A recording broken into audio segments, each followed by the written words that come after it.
Hello everyone, Dan here from the Next Issue Podcast. On today's video, I'll be doing a review for Beneath the Trees Where Nobody Sees number 4. This is a new book from IDW, a series that I've really been enjoying. Let's take a look at the creative team here.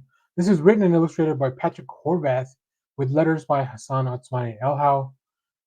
In this issue, I love the synopsis because they really don't tell you much. It's more of a poem, so I'm just going to read that out loud before we catch on.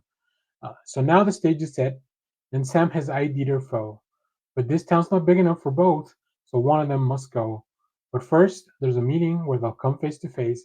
If they can't work it out, there will be a gruesome race. But it's not quite that simple, and for once, Sam is scared.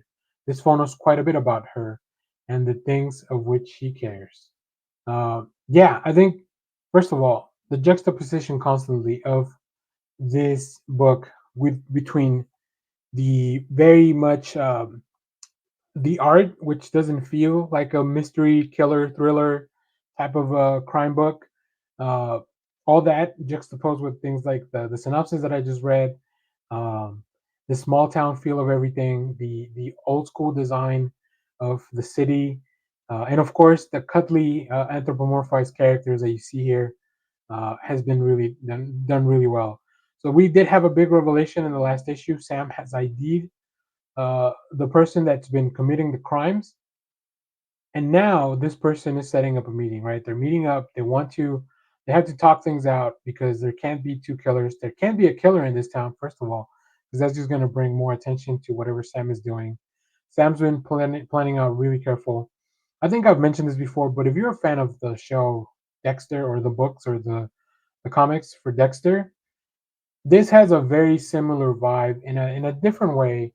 It's definitely told through a different lens, and Sam is very different from Dexter in a lot of aspects, but also very similar, right? So let's take a look at some of the preview art. As I mentioned, Horvath, just beautiful character designs. I love, even though Sam is really hard to read, the expression. I think all the other animals are very easy to read, like how they're feeling, like they're very much wearing the emotions in their faces.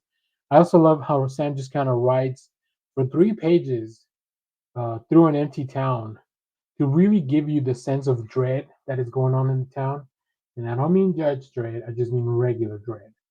Uh, and here we finally see Sam comes to visit. This Man, the revelation was, it took me so much by surprise. But as you know, this guy lives with his mom. He's a real killer, or he's the killer in the town.